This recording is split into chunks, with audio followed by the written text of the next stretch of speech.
এখন এমন একটা দ্বীপে আছি যেখানে শুধু সাপেদের রাজত্ব। কিন্তু আমি এর থেকেও ভয়ঙ্কর জায়গায় যাব, যেমন রেন ফরেস্টের একেবারে মাঝখানে। এখানকার সৌন্দর্য দেখে বোঝা যাবে না জায়গাটা কতটা বিপজ্জনক, কারণ কিছু মুহূর্তের মধ্যেই এই জায়গাটা এরকম থেকে এরকম হয়ে যেতে পারে। এক গোটা এলাকা ভাসিয়ে দেয়। আর আজকে আমরা দেখব গোকটা ক্যাটারাক্ট ওয়াটারফল, যেখানে জলস্রোত নেমে আসছে 1000 ফুট ওপর থেকে। আর এই মেঘলা দিনে আমার সাথে এসেছে এই যে এরা।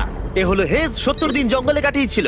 এ হলো বেলি, যে কিউবে 100 দিন কাটিয়েছিল। আমরা এখন অনেক ভয়ঙ্কর জিনিস করতে চলেছি, যেখানে মৃত্যুর সম্ভাবনাও আছে অনেকক্ষণ পরে। আরো অনেকক্ষণ পরে। সাবধানে।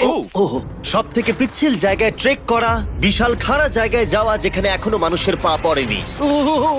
বেঁচে গেছি। আমরা শেষ পর্যন্ত গন্তব্যে এসে পৌঁছলাম। মানে একবার যদি স্লিপ খেয়ে দারুণ পড়ো লাগছে। তাহলে তোমরা শেষ। আর গাইডের সাহায্যে আমরা নদীটা সুরক্ষিতভাবে পার করলাম। এই দেখো, উই! আর তারপরে আমরা কিছু দড়ি সংগ্রহ করলাম, যাতে আমরা ওয়াটারফলের নিচ অব্দি দেখতে পাই। ওয়াও, এটা দারুণ লাগছে। হা! কিন্তু যেমনটা আমি আগে বলেছি, এই জায়গাটা দেখতে যতটা সুন্দর, এক মুহূর্তের ব্যবধানে এটা প্রচন্ড ভয়ঙ্কর হয়ে উঠতে পারে। এখন বিশাল পরিমাণে ঝড়। পৃথিবীর সব থেকে ডেঞ্জারাস প্লেস বলা হয় এই ওয়াটারফলটা। এখন আস্তে আস্তে অনেকটা ছড়িয়ে যাবে, অনেকটা জল বেড়ে যাবে, সবকিছু ভাসিয়ে দেবে। এখানে এখন জল অনেক বেড়ে যাবে। আমরা কি রোপগুলো ব্যবহার করে ওয়াটারফলের পাশ দিয়ে নিচে নামবো? না, একদমই নয়, এটা খুবই বাজে আইডিয়া জিম। আমরা এখন জঙ্গলের মাঝে ফেসে গেছি, এটা তো বাজে ব্যাপার। কত রিস্ক আছে। জিমির দিক দিয়ে কিন্তু কাদা আসছে, অনেক কাদা। আর যে কোনো মুহূর্তে এখানে বাজও পড়তে পারি। ও, তাই আমাদের ইউটিউব ভিডিও এমার্জেন্সি অপারেশনে বদলে গেল।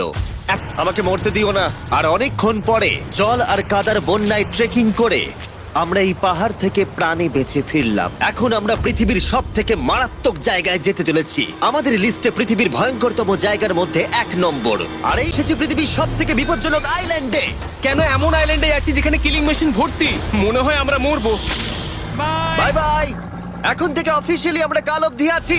এটা সত্যি, আমরা পৃথিবীর সব থেকে বিপজ্জনক আইল্যান্ডে সারা রাত শুধুমাত্র স্পেশালাইজড পোশাক আমাদের বাঁচাবে এই সমস্ত ভয়াবহ বিষধর সাপের হাত থেকে। যে কোনো জায়গায় সাপ থাকতে পারে, তাই না? হ্যাঁ, জিমি, কি হবে যদি কোনো সাপ আমাদেরকে কামড়ে দেয়? বেসিক্যালি যেই বিষ তোমাদের রক্তে এসে মিশবে, তোমাদের স্কিনের কালার চেঞ্জ হয়ে যাবে, আর 1 ঘন্টার মধ্যে তোমরা মারা যাবে। এটা খুব এটা পাগলামো ভাই। গোটা আইল্যান্ডটা কিলিং মেশিন দিয়ে ভর্তি। এটা কিন্তু দারুণ ব্যাপার।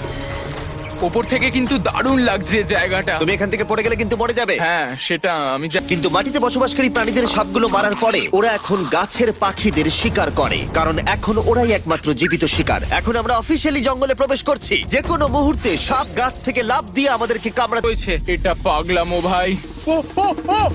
এখানে একটা আছে, আমার মুখের সামনে ছিল। এই সমস্ত সাপেদের ধরে বিজ্ঞানীরা তাদের বিষ বের করবে, আর সেটা দিয়ে তারা অ্যান্টি ভেনাম তৈরি করবে। দাঁড়া, ওটা বিষধর। হ্যাঁ, তার মানে ওটা আমায় কামড়ালে আমি মরে যাব?